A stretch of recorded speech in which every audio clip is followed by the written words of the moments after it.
Good afternoon and welcome to Ledgemere. Today we're going to be doing some work on the barn, and these guys behind me, if you remembered an earlier video, had eaten some of the siding off my barn. So today I'm out here stripping off the parts that's chewed, and then I've got some shingles, some shakes in the gator over here that I'm going to put on.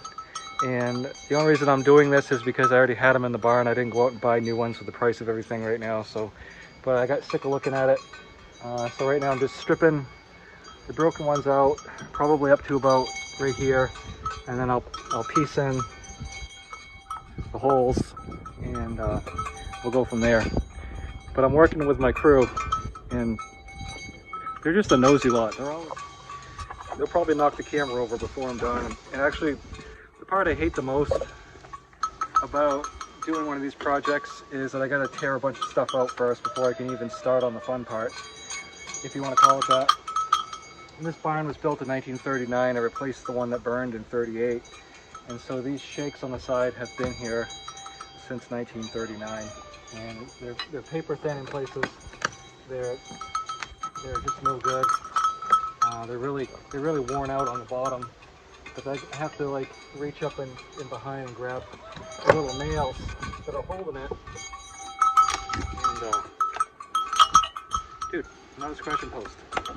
Get out of here. So I've got one of these great big magnets, and I'm tossing the nails over here on the ground, and I'll pick it up with a magnet later.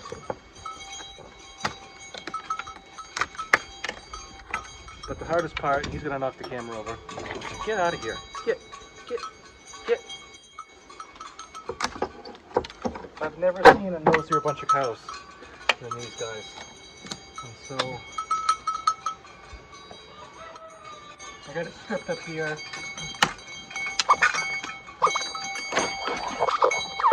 Get out of here. They're just like kids. Everything goes in their mouth. They're insane.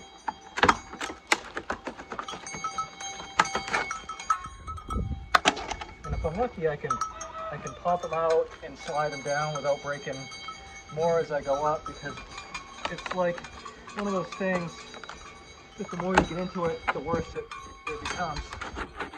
So you got to kind of pull them out, slide them down, and then I could shove this bar up in behind and kind of get the nails out.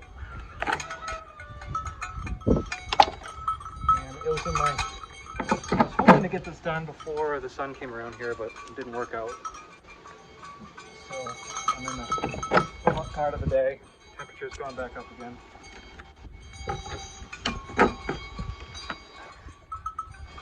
So I'll be back after I get this stripped. For those of you who aren't familiar, that's the sound of chickens getting ready to lay eggs. And this is what it sounds like out here in the morning around chicken laying time. Busy birds. Back in the old days, they'd say that's the sound of money. I don't think that's true anymore. Unless you mean money going out, because with farming it always feels like there's more going out than there is coming in.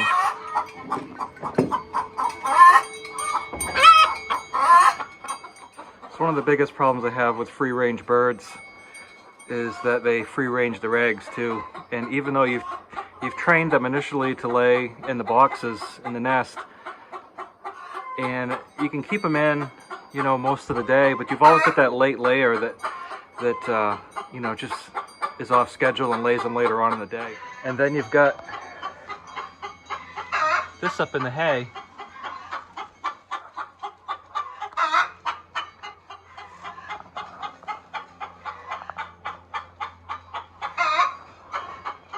And there's several places where they do this, and fortunately the hay barn is a little low at this point, but when I start filling it back up and they start laying their eggs in the back if they can, what ends up happening is that when I get to the hay, the eggs are a little ripe, let's say. So that's the first gathering today, and 9/10 of those came out of someplace other than where they should have been. When chickens lay eggs, the shell is the last thing that's actually formed, so that the yolk, the white, is formed, and then on its way out, the shell is formed last. So you can see the hard shell here, and then for whatever reason the shell's softer here, and it's really soft here. It's almost just the membrane. So it's not a loss, we'll just give it to the dogs, but it's just an example of an egg that didn't finish forming. And this is Christmas and Thanksgiving. I had 3, the dog got 1 unfortunately. So they're out here now in the orchard. I think next year I'm gonna try to get like 6.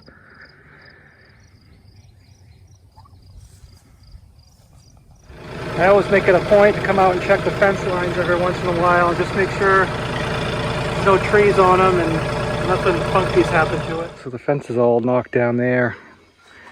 It's loose all through here. We do have moose, bear, lots of deer. And like I've mentioned before, there's well over 1,000 acres of game preserve out there. So anything can be out here. Just need my one tool, which is the fence pliers. It's the tool that won the West when barbed wire was put out there. And so I think I got a broken wire here.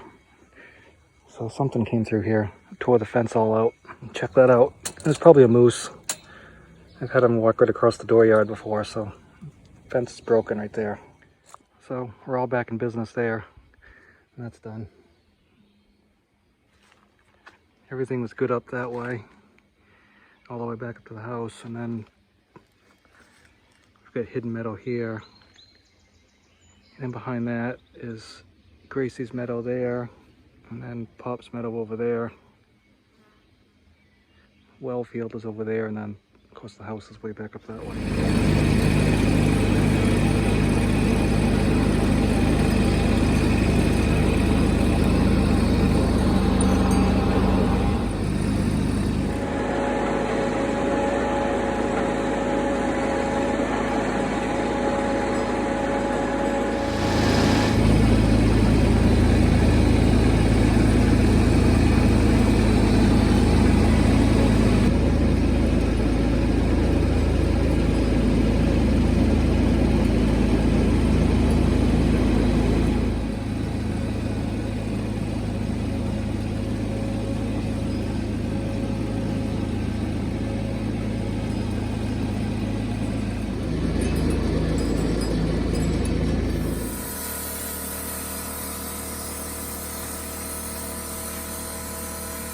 So I made about 4 passes around, and I had a catastrophic failure with the gearbox, which isn't really surprising because 3 times last year it puked out all the oil in the gearbox, and I had resealed it every time with Loctite and refilled the oil, but this time it puked out all the oil, and basically the drive line just stopped working.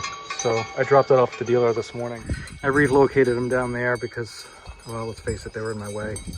One of them promptly ran over the sheep wire and got in the garden, but they wouldn't walk over the electric fence wire even though it was dead and on the ground. So they won't walk over a dead wire, but they'll trounce a sheep wire. So anyway.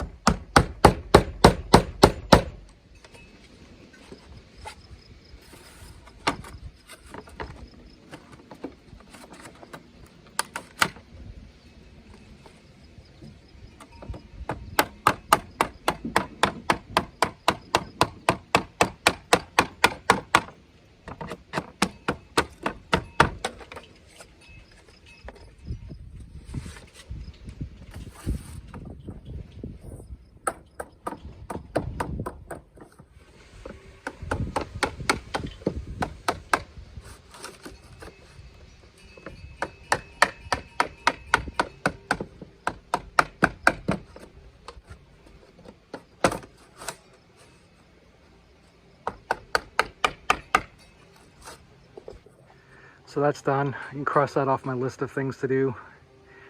Last summer, I dug out this whole corner and poured a footing and then another 6 or 8 inches for the ramp that goes in, because it's a cement floor in there a little bit.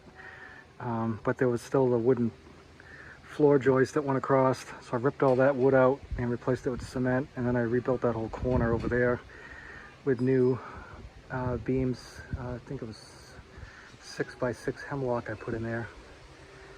And since I've moved here, I've redone all the trim all the way around.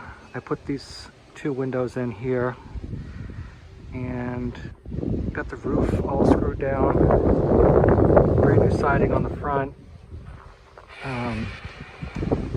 Some places on the back have been done.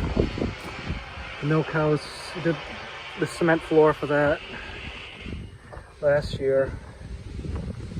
And I started putting siding down here where the worst of it was, but you can see that the cows started chewing again, so I gotta go up higher.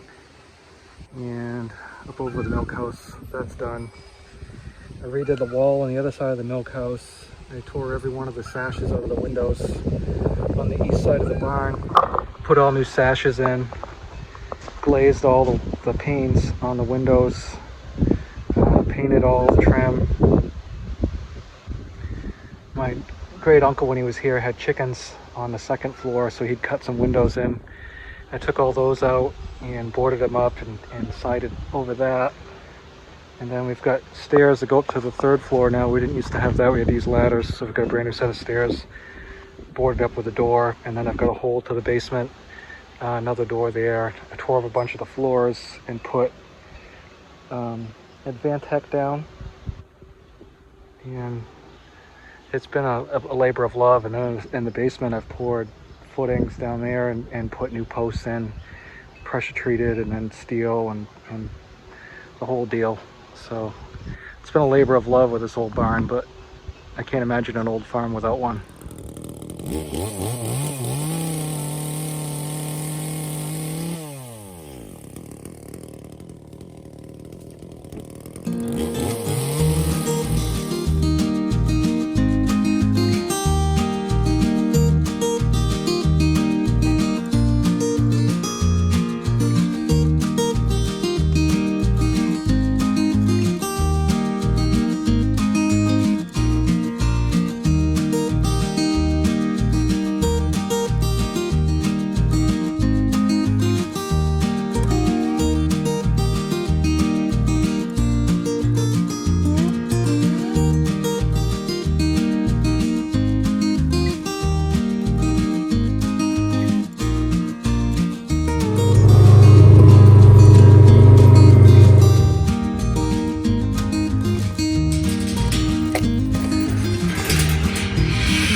Cut it that way.